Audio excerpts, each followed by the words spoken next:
2 segundos. Deixa pra lá. Tá bom, depois você fala de novo, Tânia. Bom dia a todos. Então, continuamos nossa discussão sobre o Faber. A referência completa está na descrição do vídeo. Hoje a gente vai discutir vai discutir o segundo capítulo do livro O Tempo e Outro, como a antropologia constrói o seu objeto. O título do texto, eu vou traduzir para o inglês, é Nosso Tempo, o Tempo deles, Tempo Nenhum. Eu não sei como é que traduz isso. A contemporaneidade negada, né? Mas não é esse o texto qual é o termo que ele usou? Para traduzir Coetaneidade. A coetaneidade negada. Então vamos começar nossa rodada inicial e vamos para Thaís. Thaís. Bom dia. O que eu achei do texto, eu achei interessante, continuou, eu acho que várias discussões que a gente teve na aula passada. Eu acho que fez muito sentido também a gente ler esse texto, justamente porque a gente já estava falando um pouco sobre essa localização histórica, né, da antropologia. E eu achei interessante como ele faz uma análise de como o estruturalismo e a antropologia americana pensa um pouco o tempo, assim. Eu sempre sinto que a gente lê a primeira vez, mas depois na aula a gente começa a ter outras reflexões. Então, também quero ver as outras colegas para falar um pouco sobre o texto. Ok, vamos lá. Guilherme. Eu acho o texto bem interessante, como eu falei, né, eu até sonhei um pouco, assim, sobre essas concepções de tempos diferentes, né. Eu não consegui ler o texto todo, né, eu li só uma parte, assim, mas eu fiquei bem intrigado, assim, sobre essa concepção, esse debate, né, principalmente é um debate do porquê outros povos eles têm uma percepção de tempo igual à nossa, pelo motivo da gente poder se comunicar, né? E aí eu lembrei, um detalhe aqui, para quem assistiu aquele filme A Chegada, The Arrival, é um filme onde chega várias naves na Terra, alienígenas, né? E aí tem essa linguista que ela vai tentar se comunicar com esses alienígenas, né? E aí vai ter essa... É bem antropologia, assim, sabe? É um povo totalmente diferente. E aí ela vai entendendo a língua deles. Só que quando ela entende a língua deles, ela começa a ter uma percepção... Isso é spoiler, do filme. Mas ela começa a ter uma percepção diferente do tempo, por entender a língua. Então, por conseguir se comunicar, ela consegue ter uma percepção diferente do tempo. E aí eu achei que isso fez todo sentido com o que esse texto tá dizendo. E aí foi só uma coisa que eu queria trazer aqui. Ok. Vamos lá. E você, Dani? Então, eu achei bem legal, porque assim, o texto, eu não sei se era eu, entendeu? Porque eu tava lendo ontem à noite, aí eu tava achando ele meio chato, meio devagar, não tava entendendo muita coisa. Aí chegou hoje de manhã, eu comecei a ler, cadê aqui? Eu comecei a entender o sistema dele. Por que ele fala tantas coisas sem sentido? É porque ele tá falando as coisas que os outros colocaram primeiro, né? Tá discutindo. E nessa discussão tem coisas boas e tem coisas ruins. Então, parece que o autor ele afirma uma coisa para depois negar, mas é exatamente isso, que tem contradições dentro do pensamento, é isso que ele está querendo mostrar. Contradições do pensamento sobre o tempo dentro das histórias das escolas que ele está analisando. Eu achei mais interessante, cadê aqui a da antropologia norte-americana, claro, muito, assim, esquizogênica, sei lá. Aí tem aqui a Mid, né, e a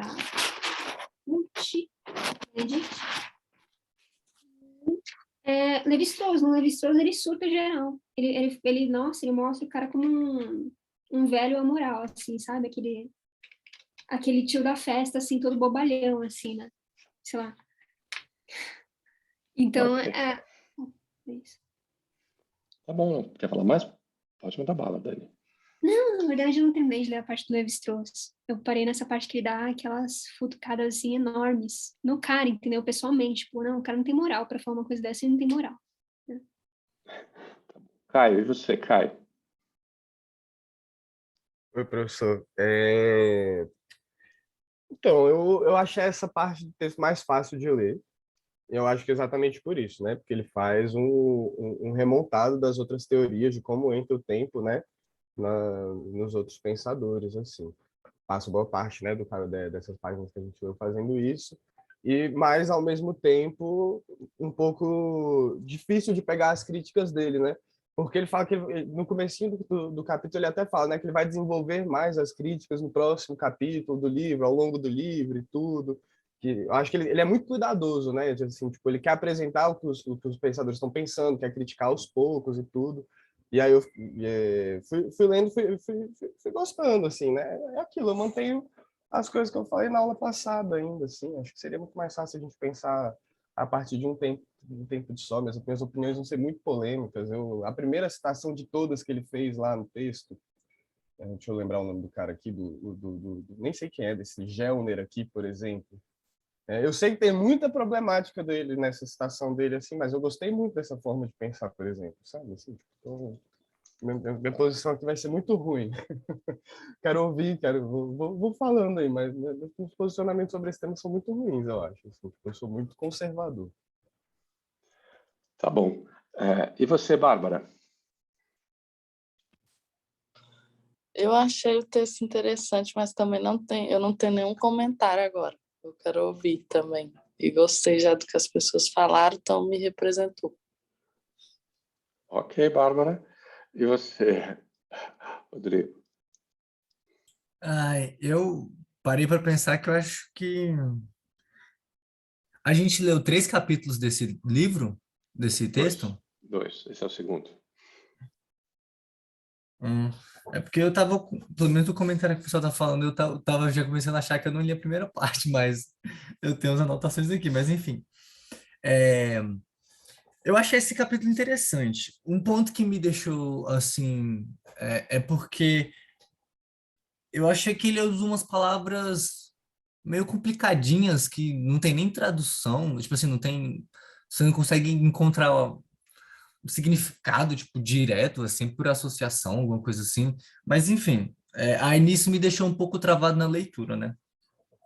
Mas, enfim, alguém já comentou, não lembro quem foi, mas que quando ele vai colocar lá o cara que ele vai dialogar bastante no começo, né? Que ele vai dar 2 perspectivas para poder criticar o estruturalismo, né? Que a questão da comunicação pelo tempo, né? Tipo, que é a possibilidade da comunicação, tipo, o tempo como essa ponte, né? Como esse elo.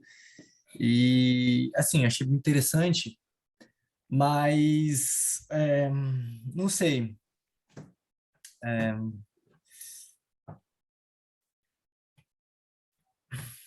é porque eu não sei, eu fiquei pensando umas coisas aqui, mas eu não sei se eu consigo externalizar isso. Vamos tentar. Não, mas enfim, eu acho que eu gostei da forma como ele faz as críticas, né? No geral, mas não sei, eu acho que eu vou esperar também a discussão rolar melhor. Ok, então vamos lá. Vocês já leram esses autores, não leram? Não, professor, o Levi-Strauss também não. Eu gostaria que, assim, né, como eu li até a página 90, aí se você pudesse, assim, fazer um resuminho dessa parte final, não sei se você consegue, falar qual que é a conclusão dele sobre o Levi-Strauss, ia ser interessante. O Levi-Strauss, ele é uma pedra fundamental da antropologia, você disse que ele já estava ultrapassado.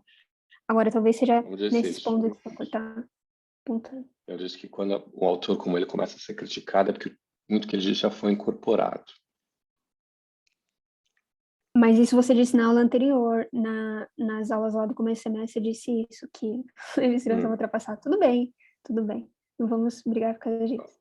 Não, a gente lê lá, a gente dá uma olhada lá no... Nossa, o Guilherme, você botou uma coisa aqui que não dá para entender nada do que você falou. Não dá para entender nada, eu só fui ver agora. Eu fui pegar um um trechozinho do texto, aí eu dei Ctrl+C, Ctrl+V, só que não deu certo. Diz qual é a página, a gente...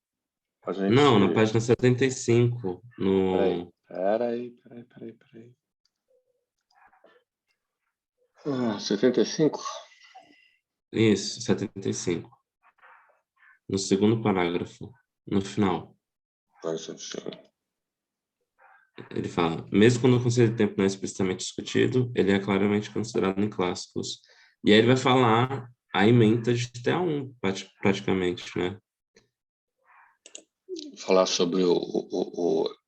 TA2. Tudo que a gente...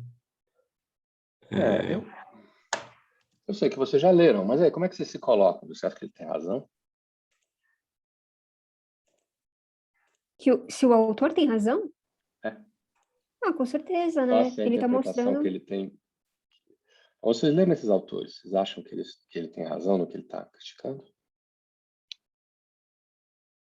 Então, que o tempo na antropologia é muito mal discutido, ele é esquecido, ele é anulado, ele é contornado, evitado, sabe? Quando é trabalhado assim, é meia boca para expressar a relatividade dos povos, né? Tudo bem, tá, até aceita. Mas assim, vamos dominar então, porque isso daqui é uma prática política e tal. Então, quer dizer, a antropologia servindo novamente para dominações, aqui eu tô falando na escola americana, né? No pós-guerra, Guerra Fria. Aí, antes disso, também era mal usada na colonização. Então, quer dizer, a, é muito discutido por atores periféricos, né? Se vê assim, fulano já disse isso, ciclano já disse aquilo, tem tal artigo sobre o tempo, tal. Tudo bem. Mas, assim, uma escola, uma hegemonia que tenha, assim, um bom tratamento do tempo na antropologia, que admita, né? A convivência, assim, com os outros como iguais, isso não existiu ainda. Uhum. Rodrigo. Eu acho que, por exemplo, nesse ponto que o da Luiz trouxe, né, que ele vai citar aí, que o Dalila até comenta que, tipo, tem uma relação com a ementa de TA1, são basicamente os autores que a gente lê, eu acho que faz sentido, porque até ele mesmo coloca uma questão, por exemplo, quando a gente vai fazer esse estudo recortado, coloca as categorias de, por exemplo, primitivo, né? Que aí já tem uma noção meio evolucionista, que é a questão do se colocar num tempo passado, que é a crítica do tempo passado dele, né, que ele coloca, que fica mais ou menos preso nessa ideia de tempo passado, né, de voltar ao tempo para tentar, né, rever algumas coisas e etc e tal. Então, nesse ponto específico, acho que sim. E, tipo, por mais que não seja o tempo um conceito que é trabalhado dentro das obras, ele perpassa pela obra, né? Você consegue identificar, igual, por exemplo, essa questão de primitivo e etc. Então, eu acho que sim. Ok. O que você acha, Bárbara?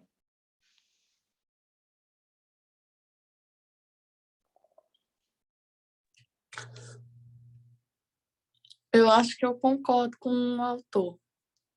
Eu acho que é aquela coisa de não colocar, né, não considerar de tornar atemporal, assim, de eliminar o tempo do diálogo, acaba que implica uma forma de leitura do tempo, porque tudo implica isso, né? E é isso, eu também ainda não tenho uma opinião muito formada, porque eu acho um pouco complexo de entender mesmo, assim. É bem crítico, né, a visão dele, assim. E eu acho que eu estava numa posição mais passiva de aprender, assim, recebendo do que refletindo tão profundamente como ele está fazendo. E você, Rodrigo, você tem a dizer sobre isso? Ô, Rodrigo, não cai? Eu gostei muito do que a Bárbara falou agora, muito, que eu acho que eu estava na mesma posição quando eu li pelo menos o primeiro capítulo lá, né? Assim, tipo, eu tava totalmente assim também, eu achei muito difícil o texto, né? Mas eu assino embaixo do Rodrigo, professor, para não perder muito tempo assim, eu concordo plenamente com ele, assim, acho que, por mais que negue, né? Por mais que você tente negar que o tempo tá lá, assim, o tempo tá lá. É aquilo, né? Tipo, o tempo... E é aquilo, assim, é uma construção social e tudo, mas o tempo existe, né? A rotação existe, a translação existe, tudo, os movimentos de rotação, né? Mas ao falar isso, você está colocando um tempo natural. Você está botando um Pois é, tempo natural. essa é toda a minha dificuldade com esse debate que a gente está tendo, porque para mim é tudo tempo natural, no final das contas. Vamos, Guilherme.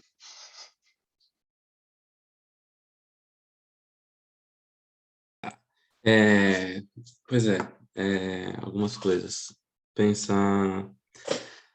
Eu acho que quando você vê esses trabalhos e você fala que eles não levavam em conta o tempo, não quer dizer que o tempo não está lá. Eu concordo com a crítica que o autor está trazendo, né? É tipo assim, é você ver um texto, ver que dentro do contexto daquele texto existiam relações de gêneros que eram importantes, significativas para o trabalho, só que o autor não levou isso em conta. Então, ainda está lá, aquilo ainda está lá, só que não é estudado. Eu sinto que é um pouco isso que acontece com o tempo nesses trabalhos. O tempo está lá, é claro. É impossível a gente fugir do tempo, a gente, e como é impossível a gente fugir de uma localidade. São coisas que simplesmente não dá para fugir, né? Mas eu queria fazer um comentário sobre essa parte do tempo natural, que ele vem trazendo um pouco sobre isso, bem...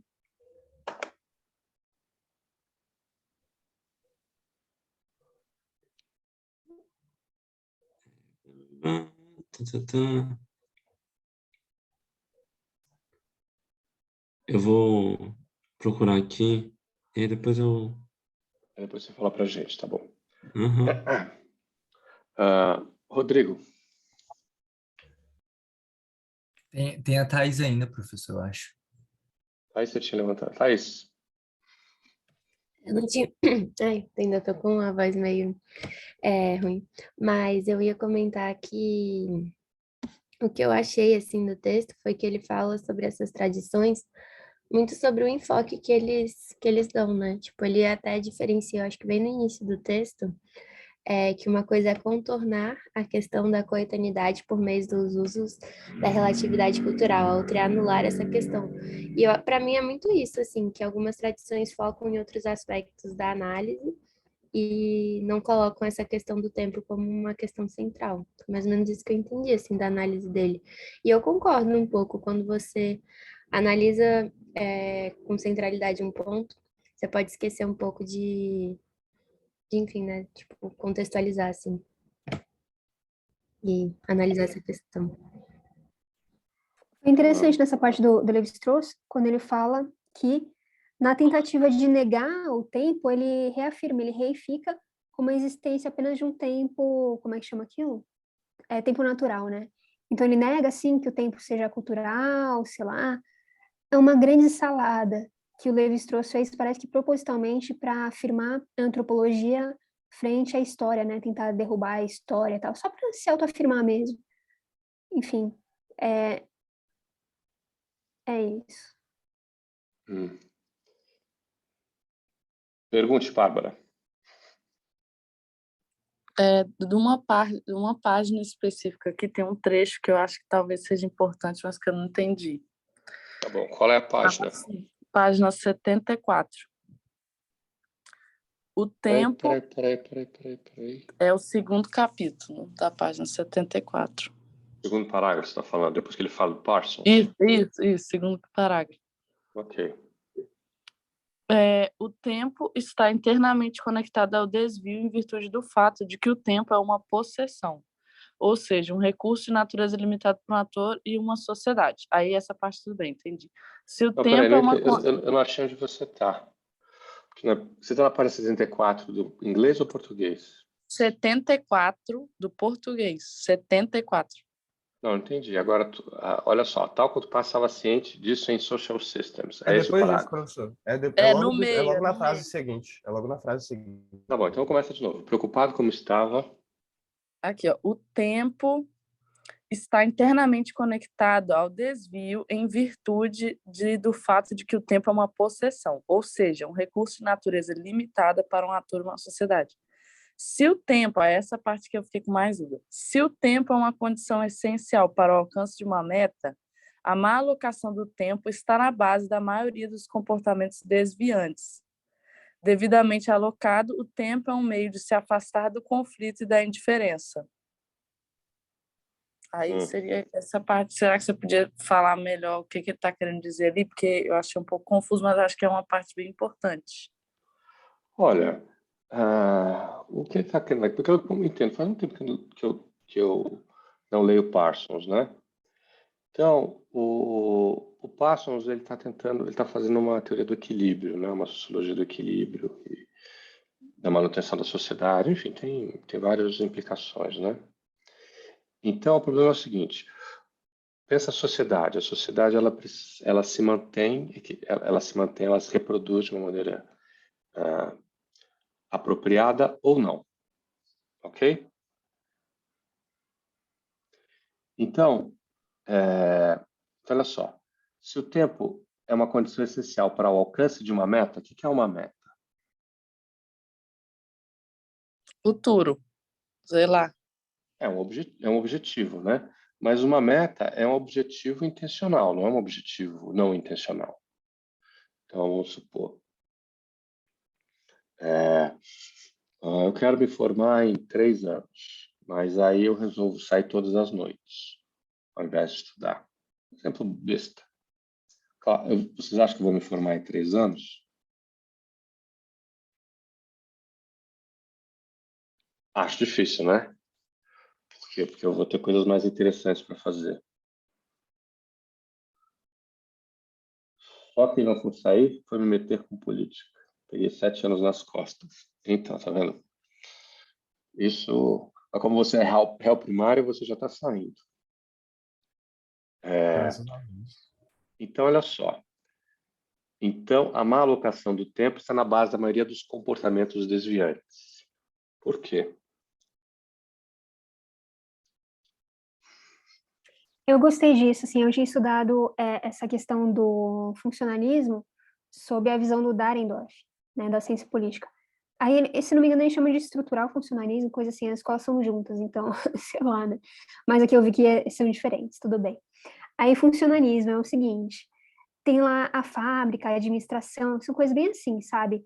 Aquele organismo serve à sociedade como um todo, bem como aquela ideia de colmeia de abelha, sabe? Tá tudo organizado. Se tem alguma discussão, aquela discussão é um problema à organização toda, é como se fosse uma doença. Qualquer tentativa de mudança na estrutura social é vista como negativa. Então, assim, o mau uso do tempo de um funcionário jogando videogame na hora do trabalho, com certeza é um problema, né? Então, é nessa lógica mesmo de produtividade, administração. Não sei se eu estou respondendo a pergunta, mas assim, dando mais elementos, né, para que as pessoas possam construir. Fez sentido para você, Bárbara? Então, só que eu entendi agora. Falar para mim também parece um pouco homo econômicos, assim, né? Um pouco. Uma visão meio homo econômica. Eu não sei que tempo, que período que é o homo econômicos, o período que ele está, que o autor está comentando aqui. Mas uma outra pergunta ainda assim. Então, Vamos o continuar nessa, Parsons... você entendeu? Você entendeu isso? Ou seja, na medida em que, vamos dizer, a sociedade não se reproduz de uma maneira adequada, isso pode ter relação com uma má alocação do tempo. Sim, mas aí eu acho que aqui tem um pressuposto do tempo na sociedade que essa pessoa faz parte, né? Tipo, é como o tempo é visto na sociedade que ele faz parte, que ele está comentando. Sim. Não Sim. necessariamente é uma condição que é compartilhada, né? Assim, porque até em outras... Aí tem uma outra parte aqui que também me deu a entender um pouco assim, que em outras sociedades as pessoas não vivem o tempo dessa forma, vivem de uma maneira meio intemporal, não sei se foi essa palavra que usou, mas... Não, isso é uma discussão do Levi-Strauss entre sociedades quentes e frias. Sociedades cujo tempo, que são pensadas como não possuindo tempo, o tempo como não é uma coisa, não é isso, é história, melhor, é história. Ou seja, para Professor, você, só um instantinho, a ideia de que a história é uma história implica em mudança. Então, portanto, se você está, do nosso ponto de vista, então, portanto, você está pensando que a sociedade tem história, você está pensando que uma sociedade tem mudança. As sociedades que elas pensam que elas estão no eterno, que o que elas têm como estrutura social, como maneira de funcionar, foi assim desde sempre. São as sociedades frias. É um Levi-Strauss. Olha, vamos lá, Rodrigo. É porque dentro dessa pergunta da Bárbara, é porque tem na página 75, logo em seguida, ele já Ok, fala exatamente de quatro tempos diferentes, né? E aí ele localiza eles no Ocidente, a tempo linear, o tempo cíclico primitivo, aí a centralidade temporal moderna, né? E a intemporalidade arcaica. Que aí, por exemplo, dentro, eu queria fazer a pergunta, inclusive, dentro dessa partezinha, né? Que, por exemplo, um dos problemas seria, por exemplo, é, ele coloca a questão da sei lá, vou colocar a leitura taxonômica, a interpretação taxonômica como a negação, não é, se eu não me engano, da Hum, questão do tempo. Só que aí, por exemplo, se eu fico olhando essa subdivisão aí, ele coloca em caixinhas os tempos e aonde eles se encontram, né? E aí, por exemplo, essa colocação lógica, essa construção é feita a partir de um lugar. Então, por exemplo, não necessariamente representa os tempos de fato desses lugares, né? Igual, por exemplo, eu vou pegar um tempo específico de uma comunidade e vou, sei lá, discutir a não existência do ontem ou do amanhã. E aí, enfim, é uma lógica que não opera dentro dessa, né, ali, mas opera para mim. mas aí tem a discussão sobre o funcionalismo, que ele vai dizer que ele pensa na temporalidade do outro. O outro tem uma temporalidade diferente da minha. E na medida que ele tem uma temporalidade diferente da minha, eu estou admitindo que são conceitos de tempo diferentes, portanto, eu estou negando a coetaneidade. Professor, posso fazer um outro comentário? Barra Claro. pergunta, não sei. É que Barra eu pergunta, acho barra dúvida, barra é, iluminação. Ok. que, tipo assim, eu acho que o conceito, não sei, porque também eu me incomodo um pouco a gente falando do tempo, assim, como se fosse algo meio, até que vai ser abordado separadamente, ou como se pudesse ser separado, né, do que está acontecendo da realidade social, né? Eu sei que tá dizendo que a gente faz isso, ou algumas correntes fizeram isso, usaram esse tempo de maneiras diferentes no momento de produzir teorias materiais etnográficos, etc. Mas aí eu fico pensando assim,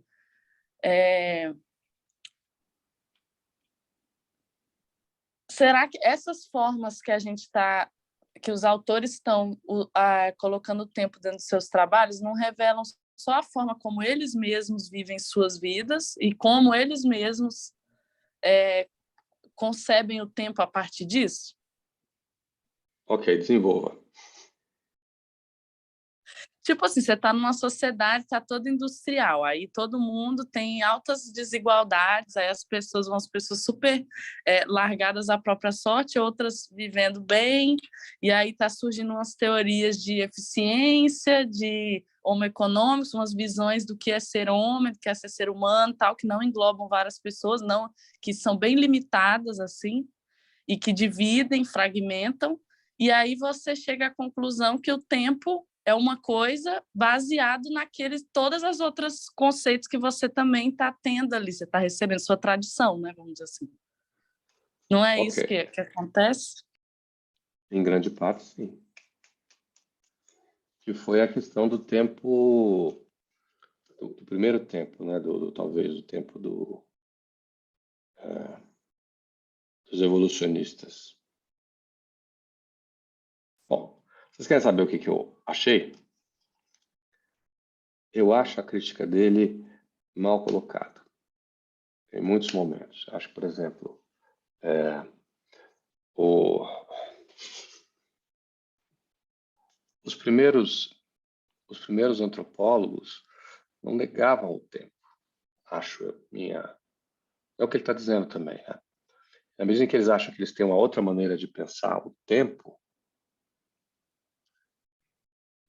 isso alguma coisa que está para além da nossa maneira de pensar, né? Aí você tem lá as ideias de Malinowski, do Radcliffe, do Durkheim, principalmente nas estruturas elementares, que o tempo dessas sociedades ele é marcado via os rituais. Então, o tempo era uma criação social, portanto, com uma criação social, ele podia variar de sociedade para sociedade. Claro que o Durkheim não chega nesse ponto. Quando você fala dos funcionários, você está falando principalmente do presente etnográfico. a maneira como eles pensavam que a outra sociedade era equilibrada e era, vamos dizer assim, se mantinha e se reproduzia ao longo do tempo. O que eles estavam dizendo quando eles estavam dizendo isso?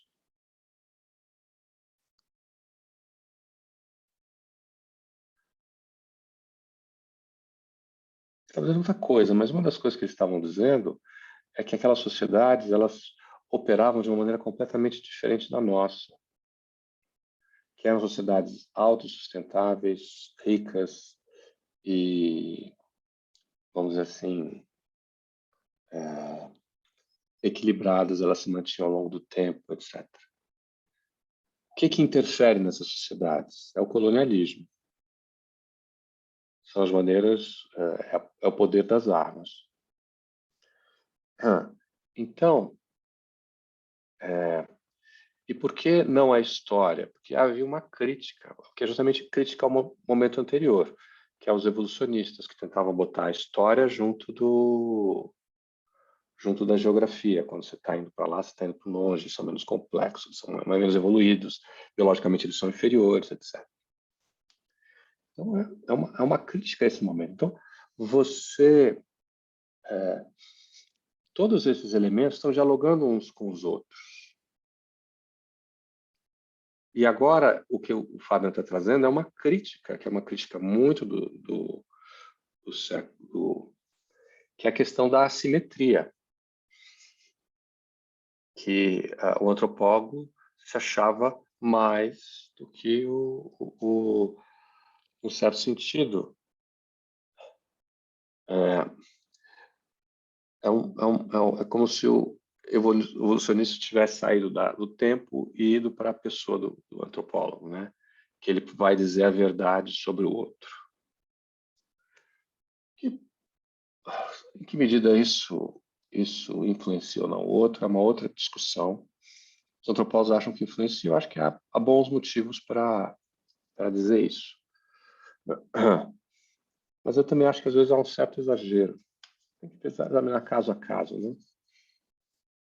Porque vocês imaginam que se o antropólogo tivesse dito alguma outra coisa, o projeto colonial ia, de algum momento para o outro, desaparecer?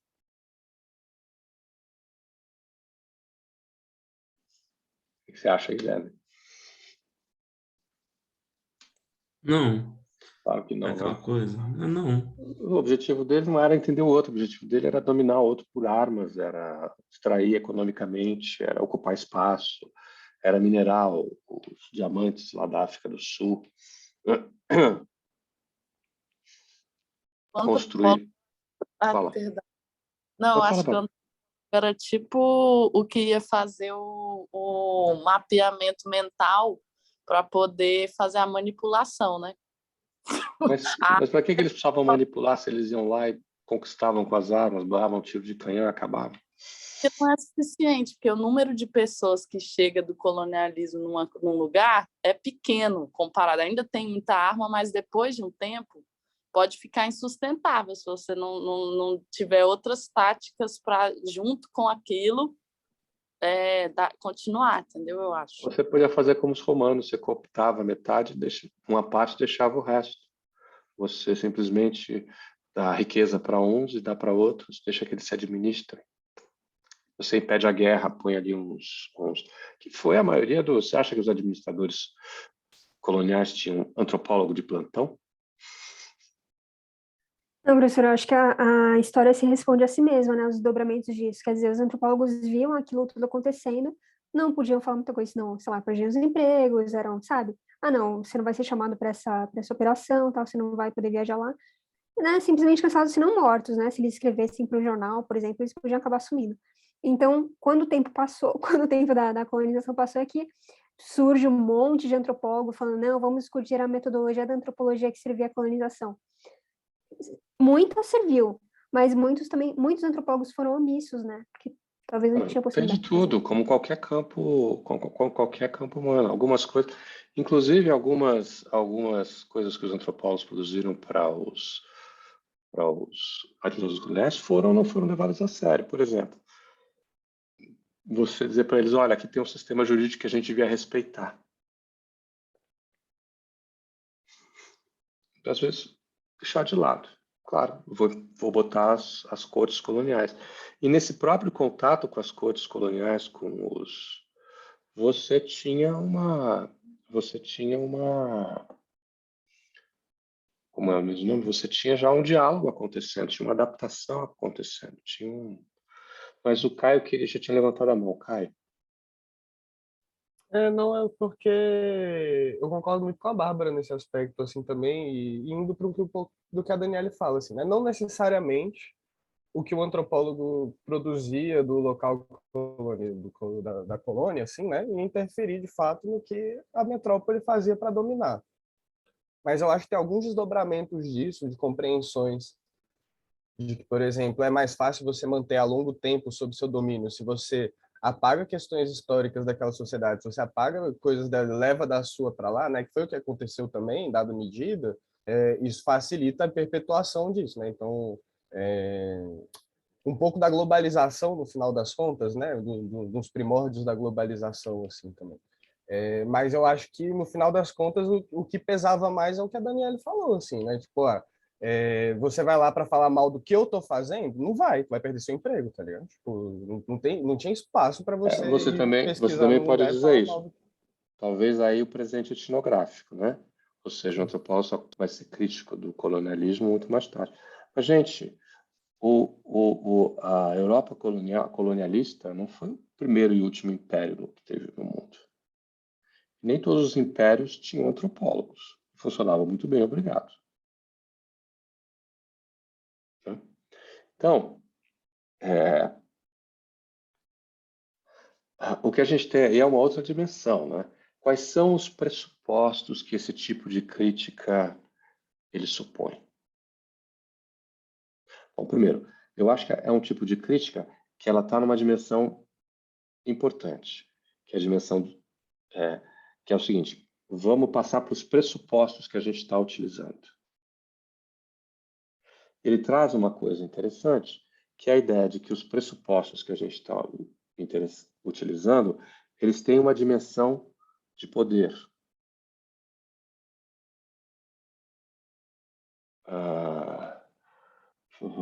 Não sei, Bárbara. É uma boa pergunta.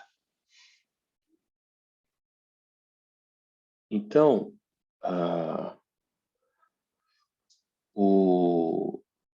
eu me perdi toda aquela hora, fiz uma pergunta aqui no chat, me distraí um segundinho. O que eu estava falando? Poder sobre... Dos pressupostos. Os pressupostos têm uma coisa de poder. Agora, o que ele está fazendo um pouco com esses análise desses pressupostos é tirando eles do momento em que eles estão sendo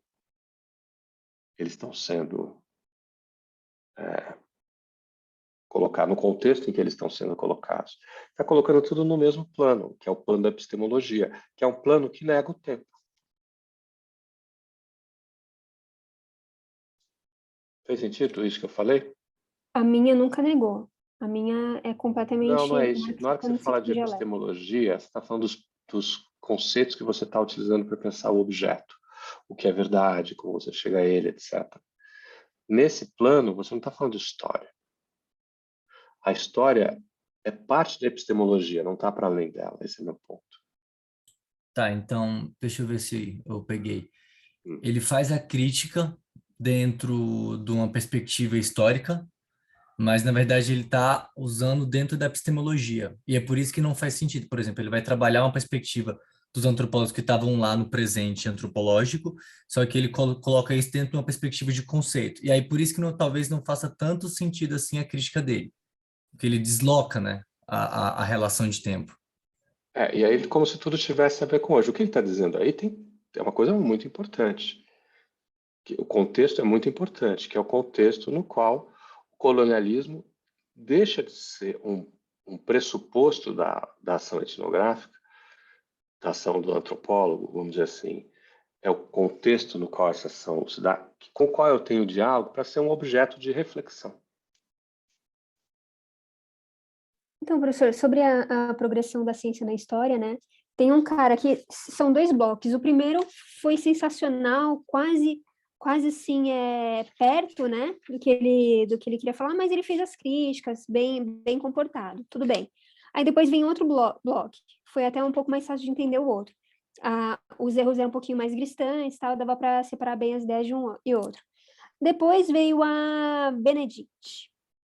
Aí nela já tinha, assim, erros crassos, coisa bem clara mesmo. Por fim, quando chegou aqui na MIDI, era coisa assim, bem de política mesmo, a política da intervenção administrativa do governo dos Estados Unidos frente aos países que ele estava indo para estudar para a dominação.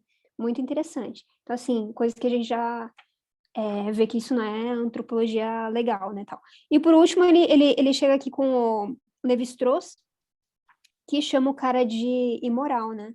Então, assim, na progressão do tempo, a qualidade dos antropólogos foi piorando, né? Queria que você dissesse, assim, se a gente, como antropólogos, se você acha que a gente tem futuro. Eu vou dizer que eu vejo do diagnóstico, totalmente. O que, assim, eu fui lendo a parte da Levi-Strauss, isso foi me dando um bode, sabe? É uma crítica, do meu ponto de vista, mal informada. Há problemas com Levi-Strauss? Claro que há. Ele lida com o tempo? Lida. O que ele está dizendo coisas diferentes.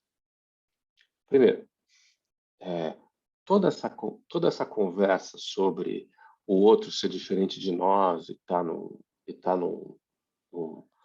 plano inferior e tal, Levi-Strauss acaba com isso, no pensamento selvagem que ele está criticando.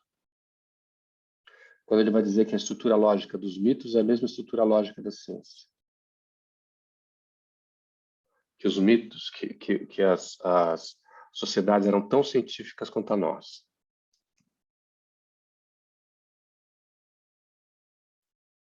Depois, o Levi-Strauss ele vai dizer que o que ele está fazendo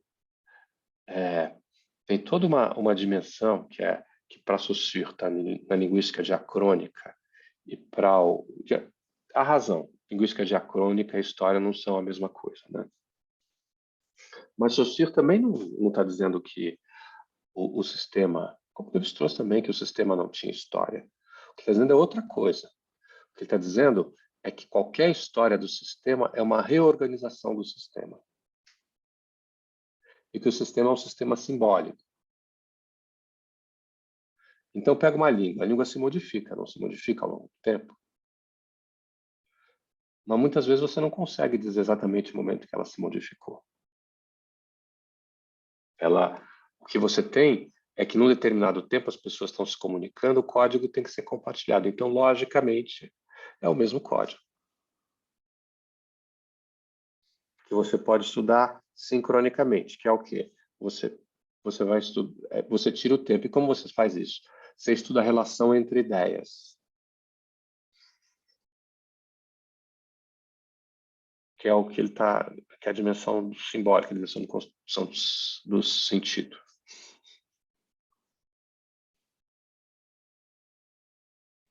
Então, depois, quando ele está falando dos antropólogos diferentes, né, que ele faz uma crise, Levi-Strauss pegou antropólogos de temporalidades diferentes e tal, todos esses caras que analisam dados de moço para cá, todos eles fazem uma coisa que é a crítica às suas fontes. Estava lá em Moço já. Você tem que tomar cuidado com o que você tá pegando. O que você tem que fazer? Você vai pegar vai fazer uma crítica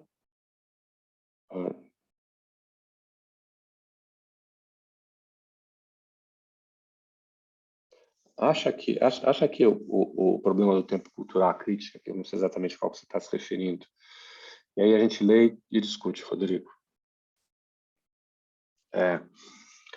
Então, Levi-Strauss colocou todo mundo no mesmo plano. Não, a minha mentalidade é a mesma. A estrutura que está aqui na minha cabeça é a mesma estrutura que está lá na coisa do outro, não tem diferença nenhuma. Vai me dizer que isso não é um avanço. Levi-Strauss vai dizer, e mais, tem outra dimensão, Levi-Strauss vai dizer, a civilização é o declínio do homem. ele é russoniano. Então, a civilização para ele é o quê? É o mal. Então, assim, e o que é diacronia para Levi-Strauss? Né? Diacronia é essa história da mudança da... É muito legal, né? Eu também acho. É claro que ele tem problemas. Não dá para não dá para ele falar do colonialismo? Não consegue a partir de Levi-Strauss falar disso. Porque não é o que ele estava interessado em pesquisar. De novo, o copo de é a xícara de chá. O problema é você achar, como se achou em determinado momento, que o socialismo resolvia quase tudo. Ok. Mas esse momento já passou, ficou lá atrás. Você pode até argumentar que na década de 80 esse momento estava começando, estava em pleno movimento. Tudo bem. Esse texto, então, ele tem um momento histórico importante e tal. E aí, eu acho que hoje a gente está no momento mais, do meu entendimento, mais sofisticado. Por exemplo,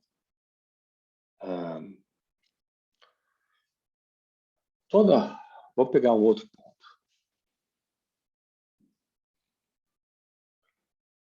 O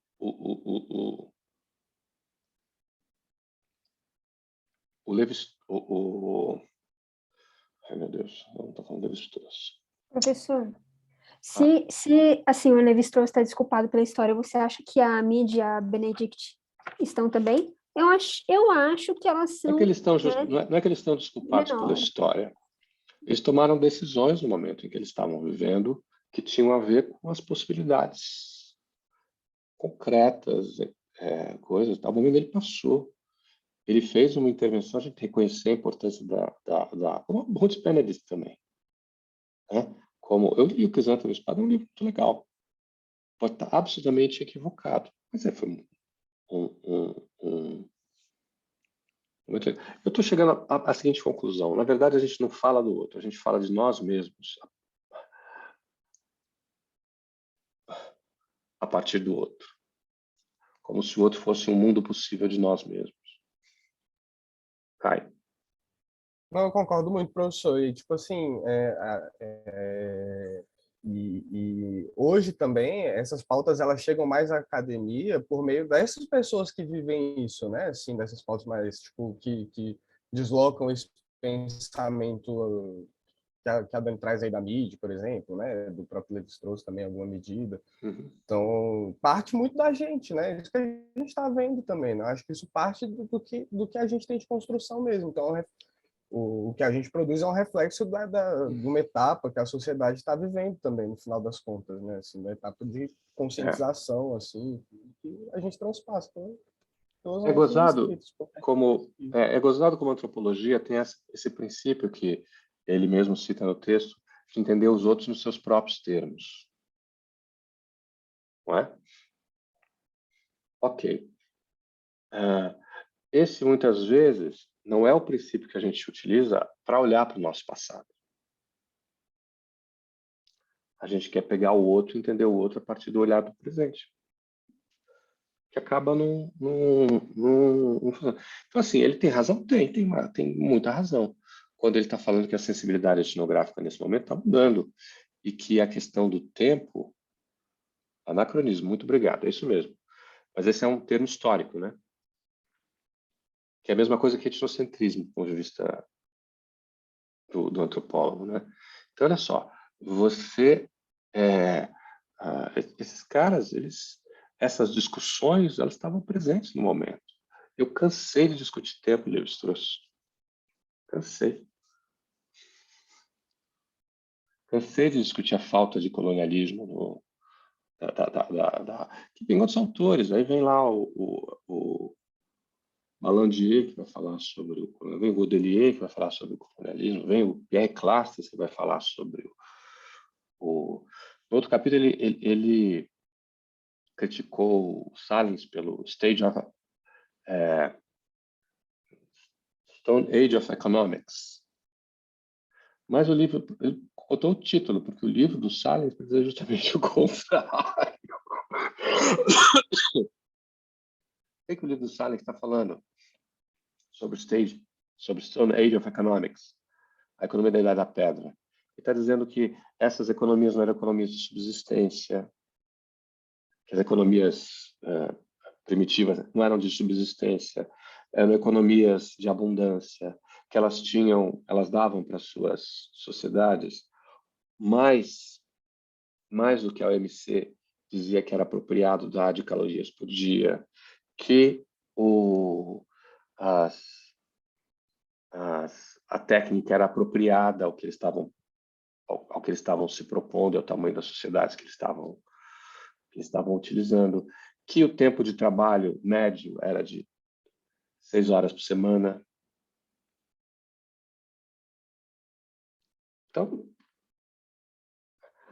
Então assim, eu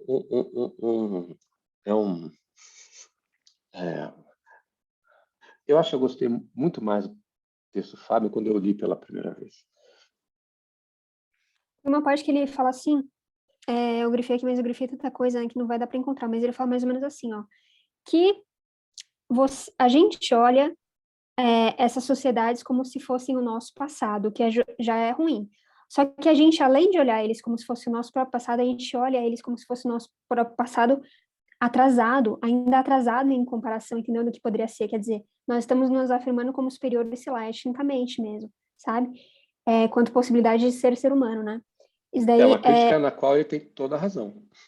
Uhum. Agora, essa crítica, ela é de quando? Porque eu não conheço nenhum colega antropólogo que pense assim. Vocês conhecem? E aí que eu acho também a loucura, né? Que a crítica dele começa a perder um pouco de sentido, porque ele vai muito, sei lá, os primeiros textos antropológicos para fazer meio que uma crítica como se fosse atual. E É dos aí, tipo, começa a evolucionistas, perder um né? pouco. Começa a perder um pouco de sentido, né? Ele tem razão na crítica do evolucionismo, mas a crítica do evolucionismo também tinha um outro ponto de vista do coisa. Eles estavam tentando recuperar a ideia de igualdade e liberdade, que é, de novo, você pode dizer que é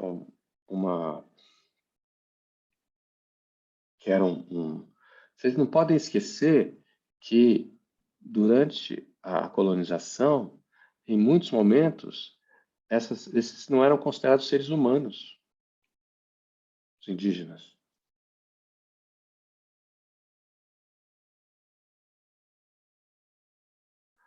Precisou o Papa. Você está lendo sobre a liberdade, Bárbara? Legal. Então eu vou desenvolver um pouco. Por que ele tem a ver com liberdade? Por que igualdade? Porque o cara que está lá no meio...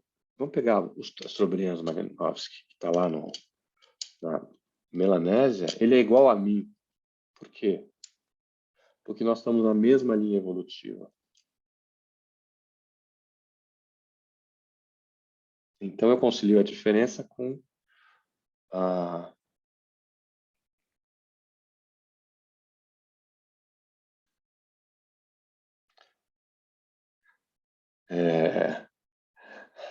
Bárbara, eu quero ver como você responde essa do Guilherme. Professor, mas é muito interessante essa lógica dos evolucionistas de colocar e colocar essa perspectiva para mostrar a igualdade, porque ao mesmo tempo que ela afere a igualdade, ela afere a colocação, né, enfim, a própria questão de estágio evolutivo, né? Que ao mesmo tempo que eu sou igual, eu não sou nada igual. Não, pois é, Então, mas foi a maneira que eles conseguiram relacionar essas duas coisas. E eles foram, se você for pensar bem, a crítica deles deu no presente etnográfico. O Malinowski, Radcliffe Brown e a Companhia Limitada. Vamos mostrar essas sociedades nos seus próprios termos, não em relação a mim, mas se você for pensar bem, a antropologia moderna nasce daí. E olha só, hoje, por exemplo, a relação natureza e cultura. Para Lévi-Strauss,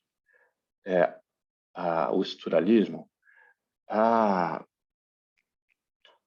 o tabu do incesto é a passagem da natureza para a cultura.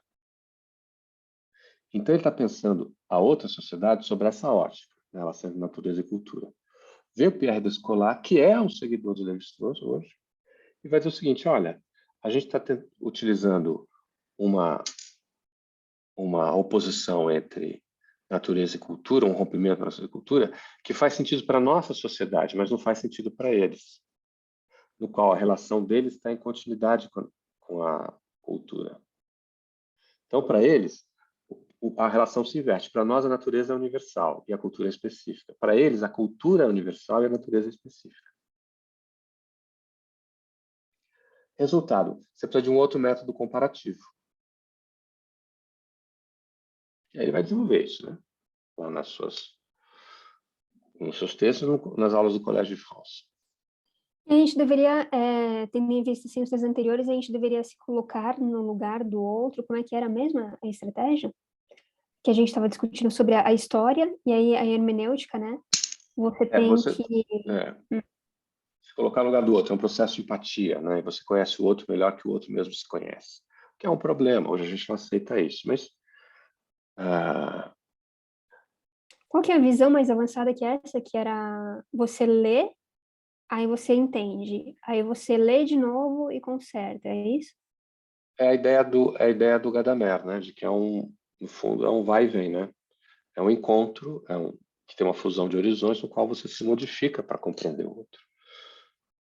Mas a compreensão é sempre um processo limitado, é um processo, é como se fossem dois conjuntos que eles têm uma zona em comum aqui, ó. Não necessárias, não se sobrepõem. Então você tem isso dá numa relação dialógica com o outro, que é essa ideia do vai e vem, né? Ouvir o que eu tenho a dizer. Ou seja, o Gadamer tem uma frase maravilhosa. Ele falou assim, olha, se você quer compreender o outro, você tem que estar disposto a deixar ouvir o que o outro tem a dizer. A se deixar influenciar pelo outro. Não é? Barbará. Não, porque eu estou lendo um livro aqui que eu até parei porque começou a me irritar um pouco, é dos anos 60. E aí o moço é de Social Science aqui, ele está falando sobre o que é liberdade. Aí é tipo várias coisas sobre liberdade e tal. E aí tem uma parte que no início que é interessante, que ele fala alguns dos conceitos que já existem tipo na história, assim, né, sobre liberdade. E eu acho que é muito interessante porque dá para pensar como que a diferença vai ser tratada a partir do que as pessoas entendem por liberdade, eu acho. E até como você vai chegar, né, no encontro, assim, tipo isso. E aí, coisa que ele fala aqui, por exemplo, que no Kant a liberdade significava independência do desejo do outro, do desejo compulsório do outro, né? Aí tem outros pensadores... E do seu também. Exatamente.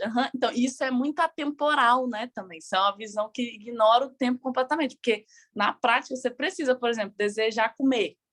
Eu tenho que comer na hora, não tem como, tipo, lutar, se transcender. Kant demorava 2 horas para comer.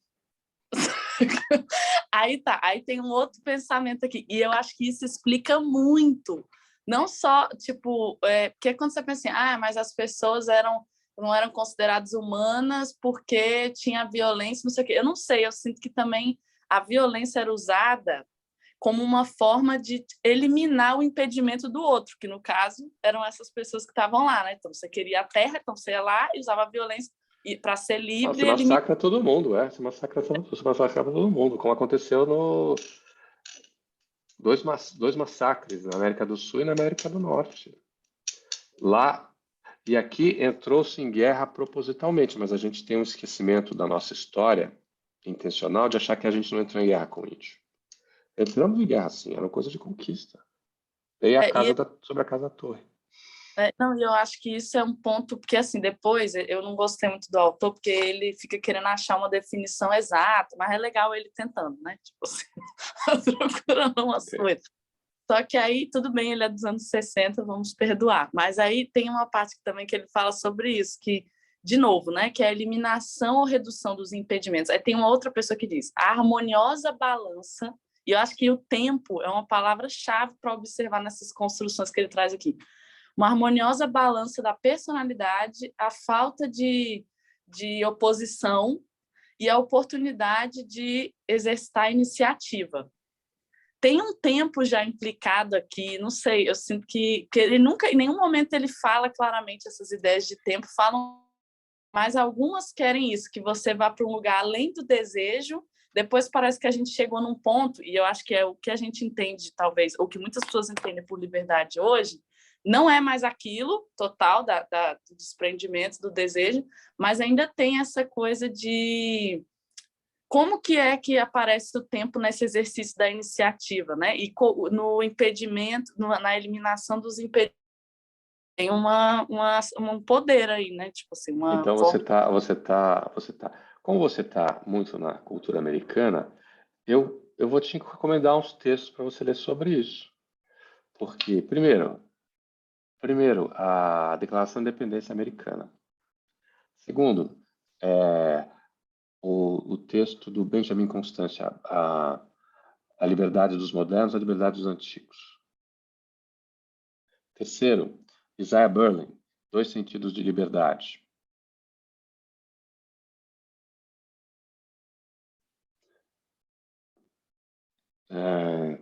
Quarto, dá uma olhada no texto do Amartya Sen.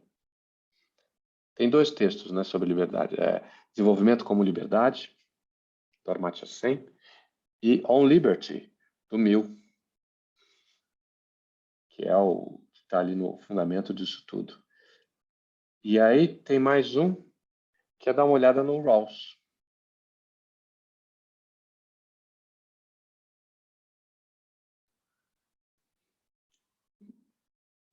Eu estou entendendo como escreve esses nomes que você está falando. Se você puder depois Tá bom, escrever. peraí, eu vou mandar aqui para você no...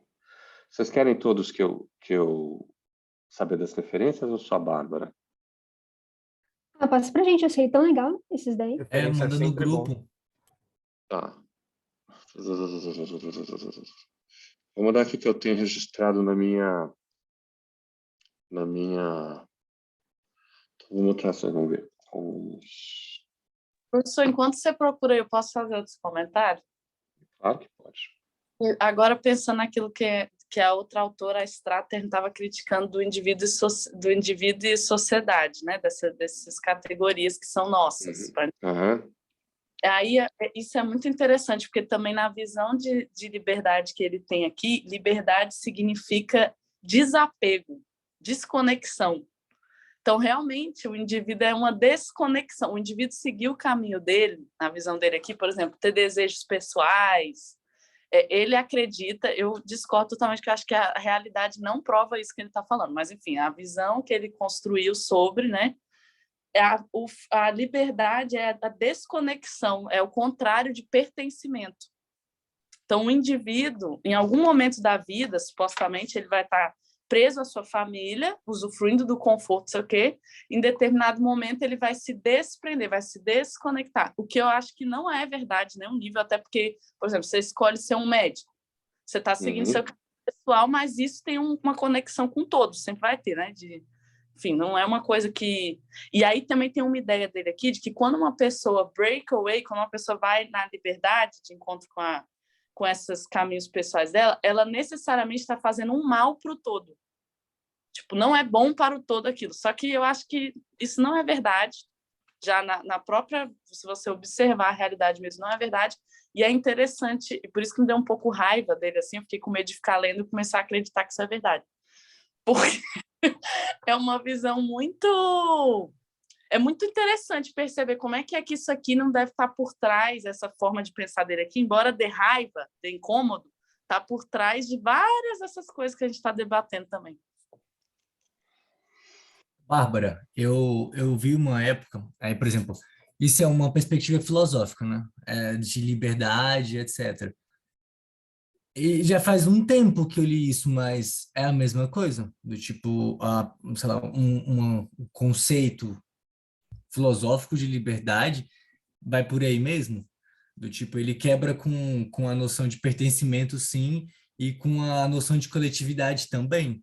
Então, por exemplo, no texto que eu li, falava exatamente isso, né? Que, por exemplo, o indivíduo, tipo, liberto, ele, tipo, é literalmente liberto, então ele se desagarra da sociedade, então, tipo, de certa forma, ou ele não está inserido na sociedade e, dessa forma, em certa medida, ele acaba também atrapalhando o bom funcionamento dessa sociedade, porque ele quebra algumas, sei lá, coisas que não deveriam ser quebradas, entendeu? Tipo assim, sei lá, uma questão de função social, todas essas ideias ele vai bate de frente, ele rompe com elas, né? Então, em teoria, ele sim faria mal para a sociedade. Mas, enfim, isso é uma coisa que você falou, eu fiquei pensando que, tipo, eu também fiquei bastante, tipo, gente, que loucura. Eu tô vendo que eu acho que não sei se uma coisa explica a outra, acho que é um ciclo que se remonta. É o que você falou agora, por exemplo, tem uma parte que ele fala assim, ir atrás dos objetivos pessoais pode levar, e isso acho que, na verdade, é um reflexo da sociedade que ele está, não é uma... Embora ele está tentando construir como uma coisa que é essencial, assim, isolada, não é um reflexo da sociedade dele. Por exemplo, isso. Quando uma pessoa vai atrás dos objetivos pessoais, uma das suas primeiras consequências pode ser ignorar a responsabilidade social. Isso aqui, se a gente pensa, sei lá, numa pessoa muito rica, tipo, sei lá, Mark Zuckerberg, é uma pessoa que está ignorando a responsabilidade social em vários níveis. Ou outras pessoas, assim, não tem, né? É uma pessoa que seguiu um caminho pessoal, chegou num topo, e que pode, a essa pessoa é permitido, eu não sinto que é uma coisa que é, entendeu? Tipo, não é uma essência da liberdade, não é uma essência de nada. A gente permite, na nossa estrutura, no nosso entendimento das coisas, que essas pessoas possam se ausentar, que liberdade significa ausência de responsabilidade social. E aí, por isso que acho que a liberdade não é uma liberdade que é permitida a todos, no sentido de, tipo, eliminar a colonialidade, por exemplo. Não é o objetivo. O objetivo não é esse, entendeu? Tipo, o que está tentando reproduzir não é isso. Aí, enfim. Não, por incrível que pareça, essa visão de que o antropólogo não tem o dever, né, de exercer uma posição moral, é a visão do nosso professor aqui. Se chama isentão, segundo o Leandro Carnal. Mas aí o professor, ele se defende. Agora, eu queria saber, assim, a opinião da turma do professor, né? Não, peraí. Tá falando de mim, é isso? Tô falando. Que você não se colocaria contra o colonialismo naquela época. Mas, complementando aqui, até para ajudar a resposta, só defesa, sobre o positivismo, né? Tipo assim, tá, o positivismo surgiu com Kant, Comte, e alguns dizem que ele foi, assim, o inventor da sociologia, né? Tudo bem. O cara era meio lunático, ele estava querendo vender um curso, isso daí é a minha visão. Agora, que ele teve importância em fundamentar algumas coisas e tal, mas a questão é a seguinte, ele via a ciência social como uma bolinha fechada, entendeu? Uma coisa imutável, que você vai lá, junta com outras coisas e forma ela, sabe? Uma coisa assim, bem dada, bem estatística, mensurável, coisas assim. É incontrável. Aí, quando você tem uma antropologia da Europa, você tem, assim, um conhecimento da sua sociedade, você vai para outra sociedade, chinesa, japonesa, tailandesa e tal, você encontra outras realidades e a sua ciência tem que expandir para abarcar aquilo. Então, assim, o positivismo, eu acho que seria você não aceitar intervenções na sua ciência, você negar coisas, entendeu? Como se fossem rebarbas de um sistema perfeito. E o centro da Europa como se fosse um sistema perfeito. Aí, por que isso daí tem a ver com a negação da intervenção? Isso daí não tem nada a ver, não. Mas o professor pode falar. Deixa eu me distrair aqui, porque eu estava fazendo o que vocês me pediram, que ainda tem um monte de referência. Eu botei putz. Esse aqui, o último, tá ruim, né? Bom, tudo bem. Peraí.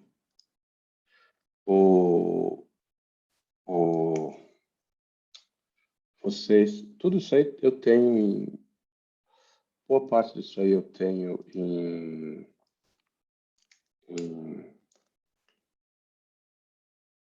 PDF, parte eu não tenho. Quer dizer, o que eu não tenho PDF aqui? Talvez os 2 sentidos de liberdade. Mas isso não é fácil. Esse do Benjamin Constant também tem tradução para tudo quanto é.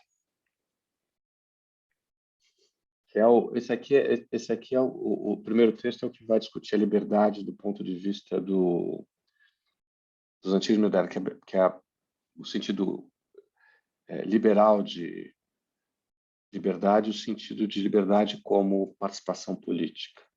Você encontra o comentário aqui nos 2 sentidos de liberdade do Benjamin. O meu é o texto clássico sobre liberdade. É muito legal.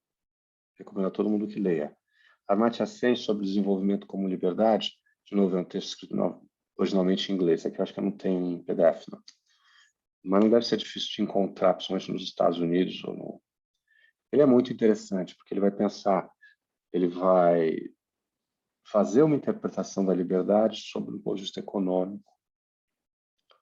E interessante, né? Uma approach bem pragmática, eu acho.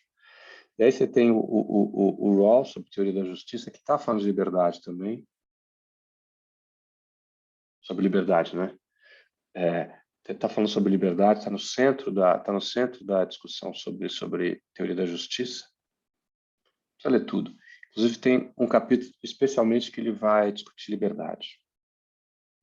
E aí tem uma discussão, que é uma discussão que quem provoca é o Habermas, que está lá no Between Facts and Norms, mas não precisa chegar lá, que tem uma resposta do Rawls, que é muito legal. E tem também uma réplica do Habermas, que também é muito legal. Professor, esse primeiro aí do Constante é ele que vai discutir a questão da ideia de liberdade nos gregos também, né?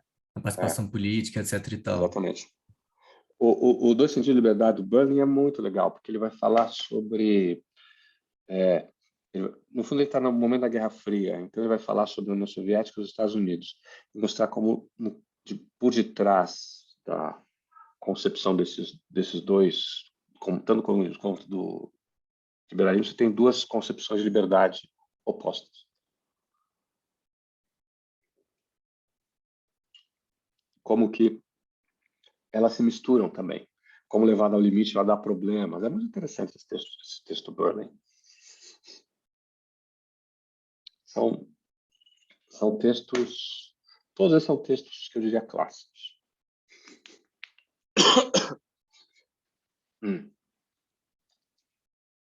Barra.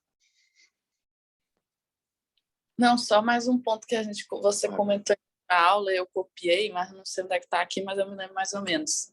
Que era falando sobre como, e você comentou de novo, né, a forma como a gente leu, como os antropólogos leram os sistemas, né, de produção, vamos dizer assim, de vida, mas enfim, envolvendo produção de alimentos, etc. e tal, dos povos que eles iam encontrar, e como que e o uso das armas para destruir muitas dessas, seja matando as pessoas ou destruindo, sei lá, habitação, tudo, várias dessas coisas, plantação. E aí, outra coisa também que eu acho que o conceito de liberdade tem a ver, que ele está dizendo aqui, que a gente, que está refletido em muitas coisas na nossa sociedade, é a pessoa ter acesso às coisas, né? No sentido de ela ter oportunidade irrestrita de se autoexpressar. E aí, somando com isso, com esses processos que aconteceram de destruição das pessoas, né? E uma visão ainda de que essas pessoas, enfim, uma visão limitada desses sistemas de vida das pessoas, a gente vê que realmente a liberdade não cabe a elas, né? Tipo, não é dada a elas uma possibilidade de exercer a liberdade, assim, porque a liberdade está diretamente ligada ao modo de viver, de produzir, de gerenciar, na verdade. Olha só, a liberdade também tem a ver com condições sociais. Imagina o seguinte, no inverno russo, sapatos são mais importantes do que liberdade. Isso é uma frase do Tolstói, que quem está reproduzindo é o Zé Burling, que está aqui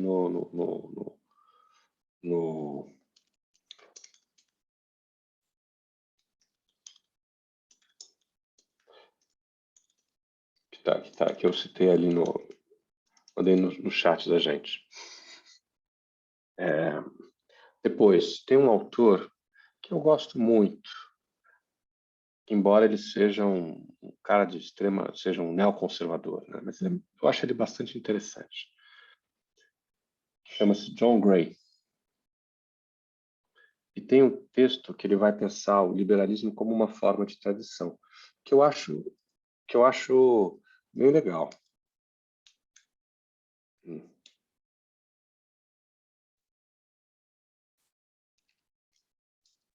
A frase que você falou, que o Tolstói falou, do inverno os sapatos são mais importantes que liberdade, eu já acho que no inverno russo, sapatos são liberdade. Não, tudo bem, mas aí você está usando um outro conceito de liberdade, porque o que está dizendo é uma outra coisa. Você prefere, você prefere ser livre para caminhar em qualquer lugar sem sapatos, ou você prefere ter sapatos ou estar restrito, ou ter os seus movimentos restritos? Diga, Bárbara. Foi ótima essa pergunta, porque agora a gente vai conectar com o tempo. Porque eu acho que quando você pensa em estar descalço em todos os lugares, você não pode estar em todos os lugares ao mesmo tempo. Então, se eu estiver na Rússia, sapatos vão ser minha liberdade. E, professor, você vê aquela Esse resposta... é o ponto do Amartya Sen, que esse texto provavelmente deve estar incorporando, mas quem coloca isso é o Amartya Sen, que é justamente liberdade, desenvolvimento significa liberdade, de que aumenta a possibilidade. Você viu a resposta da Maria Antonieta? Peraí, rapidinho. Ela propôs ao povo, não uma revolução, mas a monarquia e brioches, entendeu? Assim, não, vamos permanecer aqui nesse sistema sem liberdade mesmo, sem igualdade, não, tá, mas vocês vão ter, assim, a promessa de luxos. Foi uma resposta inteligente, agora não sabe se a resposta foi real, né? Que ela realmente tenha dito essa frase, né? Revolução Francesa. Mas, enfim, de todo jeito, tempo. Vamos falar do tempo aqui Então, assim, o que eu acho? Eu acho que ele tira esses autores do contexto deles. Algumas das críticas que ele faz, eu acho que elas são... Você ia procurar uma crítica, não ia, Rodrigo? Um trecho de um... Vamos ver se você achou, a gente volta nele. Eu acho que ele tira isso do tempo, mas eu acho que há alguma coisa de verdade no que ele está falando, no sentido de que, naquele momento, o colonialismo e a influência disso sobre essas sociedades, não que ela fosse ignorada no tempo anterior, mas a questão era mostrar justamente a autonomia dessas sociedades, a possibilidade que essas sociedades mesmo, delas serem elas mesmas, mesmo fáceis. Tem, inclusive, uma discussão que a antropologia estava acabando. Por quê? Porque o colonialismo estava acabando com todas as sociedades que não ocidentais, né, estavam incorporando tudo no mesmo sistema, então, portanto, a antropologia acabar, não tinha. Nesse momento, o colonialismo vira uma coisa de... Agora, assim, a impressão que eu tenho é que... Isso é uma coisa que eu queria falar para vocês. Por exemplo, pega lá o que a gente leu da Straterna. É muito mais forte do que ele está dito aqui. Porque é muito mais sofisticado. Ou seja, o que a Straterna está falando? Que a gente tem que ter que a gente é a nossa imaginação que está construindo o outro. A gente está falando a partir das... E que a gente tem que criar complexidades que sejam capazes de mostrar a complexidade do outro, pelo menos fazer emergir uma parte dessa complexidade para a nossa consciência. E que eu só consigo isso utilizando... Eu tenho que utilizar possibilidades que estão dentro da minha própria cultura. Eu tenho que encontrar uma outra base para criar outras metáforas que me permitam criticar as metáforas que eu tenho aqui. Nesse sentido, o que ele está fazendo, eu acho, é menos sofisticado do que ela fez, porque no fundo, mas tem aspectos filosóficos muito interessantes. Quando está falando a prática da comunicação como algo que possa ser colocar todo mundo no mesmo plano, né? E isso se refletir no momento do tempo. O que é, de novo, uma questão, vamos dizer assim, parte de um pressuposto que a comunicação é a mesma em todo lugar, quando na verdade não é. O meu ponto era mais ou menos aí. Você Porque pode aqui, se comunicar com página... outro de uma perspectiva assimétrica. Fala, qual a página? Na página 76, também é bem no comecinho. Porque ele vai dar primeiro as duas perspectivas ali no segundo parágrafo, né? Bem no meio dele, que ele vai dar os dois exemplos, né? Que ele rejeita os argumentos. Aí, enfim, coloca os dois, aí o segundo argumento é, se os outros povos realmente tivessem conceitos diversos sobre o tempo, não poderíamos fazer o que evidentemente fazemos, que é nos comunicarmos com ele. E ele acaba falando que, por exemplo, a primeira tipo, bobinha, o cara foi ingênuo em colocar, mas que a segunda, tipo, acertou em cheio e foi o ponto principal, né? É do E bloco. aí depois, que o Bloch acerta principalmente nessa, né? E aí, por exemplo, quando eu comecei a pensar sobre isso, não sei, eu não consigo ver o sentido que ele viu de tão excepcional e, tipo, eureka, é isso mesmo. Ah, Porque, não sei, ao mesmo tempo parece que ele nega a existência de tempos diferentes, porque mas basicamente isso que ele fala, né? Se existissem noções de tempo ou conceitos de tempos diferentes para determinados grupos, a comunicação entre esses vários grupos seria impossível. Então, aí, para mim, fica parecendo que ele parte da ideia que o tempo é o tempo natural, que é esse o tempo que marca a relação ou seja, entre tem uma tudo. universalidade do tempo, né? Sim. Esse encontro de comunicação. Agora, o que que significa comunicação? Será que a gente está realmente compreendendo o que o está nos dizendo? Será que isso? E muitas vezes, esse é um projeto, o projeto da compreensão do outro não necessariamente é do outro, é o nosso. E a gente já viu lá com coisas, isso implica uma projeção da nossa parte que vai sendo reformulada com o passar do tempo e tal, eu acho. Ok, tá certo. Eu acho que isso faz sentido. Então, é, eu acho que o que me incomoda talvez aqui é que a impressão que eu tenho é que o Fábio está passando de um ponto, tá partindo de um ponto de vista dogmático. Que a princípio não seria dogmático, mas acaba sendo, que é um encontro com a alteridade. Como esse encontro é possível, né?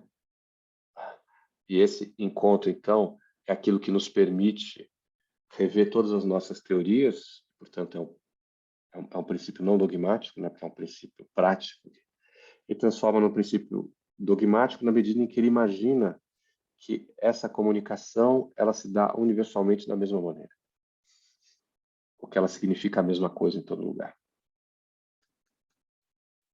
E que, por sua vez, isso implica em projetar uma determinada concepção que seja comunicação que vem da nossa sociedade. E aí, por exemplo, é estranho, porque ele coloca que, por exemplo, os culturalistas é, têm né, o ideal seria, por exemplo, me colocar em outra sociedade, tipo, né, me contaminar por ela, e a partir disso fazer uma leitura sobre ela o mais próximo possível. E aí, enfim, ele critica e fala que isso não é possível, né? Porque, enfim, quer ver, é na 77 sequência, né? Ele coloca que o antropólogo, na medida que consegue penetrar em outra sociedade ou cultura e compreendê-la de dentro, que é, né, que o que responde ao ideal com os relativistas culturais, seria incapaz de dizer qualquer coisa sobre ela. E aí, enfim, coloca essa posição né, da relatividade cultural, mas ao mesmo tempo parece que, por exemplo, ele se posiciona nesse campo comum, do sim, não tem essa possibilidade de entrar, mas ao mesmo tempo parece que as coisas se dão todas, não sei, fica não sei, uma questão de tradução, aí a ideia de comunicação que coloca, né? Como se as coisas operassem de forma muito, sei lá, reativas, do tipo, eu consigo comunicar porque existe uma reação, ação e reação, por assim dizer. Aí, não sei, Pois é. eu fico E meio... a crítica aos nossos pressupostos que está implícita aí nessa história. Ou seja, faz sentido? Faz. Na hora que eu entro na outra sociedade, eu, eu não consigo vou comunicar. Eu não consigo comunicar tudo, claro que não. Alguma coisa eu consigo. Mas para comunicar, eu tenho que criticar os meus pressupostos, inclusive os pressupostos ligados ao tempo, a partir da visão do outro. Por isso que eu falei daquela história da natureza da cultura. O que está em jogo aqui é pegar uma prática do antropólogo, que é a de se comunicar com o outro, como a base para estabelecer um tempo universal, digamos assim, né? Universalizante, uma concepção de tempo universalizante. Isso não leva em consideração que essa relação pode ser diferente. Compara isso com o texto da Saad sobre ser afetado.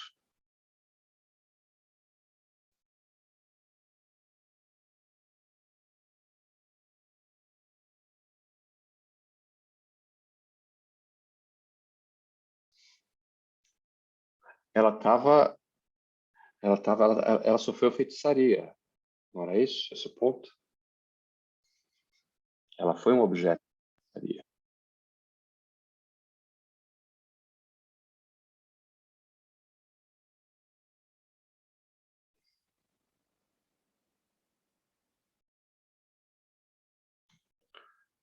Tá.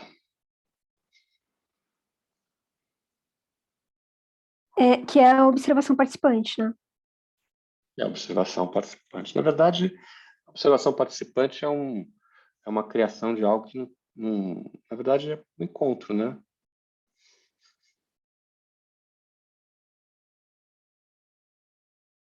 E aí tem outros supostos, enfim, tem um monte de coisa. Com isso, veja bem, eu não quero dizer que... Eu acho que o que eu queria tirar da aula de hoje é o seguinte. A crítica, a gente tem que ler a crítica. A gente tem que... Mas isso não significa que a crítica não possa ser ela mesma objeto de crítica. Porque, por exemplo, você falou agora, professor, eu fiquei pensando, se a gente coloca lá o ser afetado que a gente deu, que você deu exemplo, né? Por exemplo, tudo bem, ela entra, ela é afetada, e aí, por exemplo, a crítica dele faria sentido até, sei lá, metade do início, que ela não vai falar sobre eles, ela vai falar sobre ela, mas é isso, é uma experiência dela sobre aquilo. Então, meio que a crítica dele morre prematura, Porque ele está porque ela pensando... não vai não trazer é a só isso. complexidade, né? Você lembra lá que ele começou? Qual é o fundamento disso? É a questão da fenomenologia, lá do Schultz, que a gente está lendo, Caio e Rodrigo, nós estamos lendo outra disciplina, que é, vamos dizer assim, a corporificação do individualismo em uma epistemologia da ciência social. Então, de novo, você tem um pressuposto básico que não está... Professor, eu não Tá sei bom. se você já encerrou o assunto, mas assim, eu queria falar que eu vou escrever meu trabalho final sobre esse autor. Eu vou falar o seguinte: quais O são os Fabian, limites? Qual é o limítrofe da, da, da antropologia para a literatura e da crítica à ciência antropológica, né, a história, tal, estruturalismo, para bananada? Qual que é a diferença? Porque ele propõe, mas não propõe nada. Essa coisa do tempo, tal, vira assim, tipo, só um conjunto de normas e regras morais, né? Para o antropólogo se nortear, mas não chega a ser uma escola. Então, quer dizer, ele derruba um monte de coisa, ou pretende, nós e ainda não não chegamos lá, talvez propõe ele alguma coisa. proponha lá para frente. Claro. Tá bom. Não fala pro Fábio, se ele estiver vivo, que eu falei essas coisas dele. Ele não fala português, senão ele poderia entrar no nosso site. Quem sabe ele não critica, ia ser ótimo, não ia? Não foi isso que eu quis dizer. Vocês não leram direito meu texto. Gente, eu vou encerrar então a nossa gravação de hoje. Professor, responde, só fecha com isso. O que ele propõe no final das contas, no final do livro? Ele propõe justamente a coetaneidade. Somos no mesmo tempo. E que isso tem que estar presente na nossa maneira de escrever etnografia. Ou seja, a maneira da gente fazer etnografia tem que encontrar seu caminho até a escrita etnográfica. Isso já não estava presente antes dele, não? Essa ideia? Olha, sim e não. Ele é de 83, né? Vamos Ele é bem combinar. novo, né? 83? Né? Bem recente, né? Ele tá vivo ainda. Mas ele está dentro desse movimento do pós-moderno e tal. E ele foi foi um livro muito importante na década de 80. Que levou a muitas questões, e algumas coisas que estão hoje assim são para nós senso comum, vem daqui também. Então é um livro importante, é um trabalho importante. Tá bom? Então, parando aqui, ó.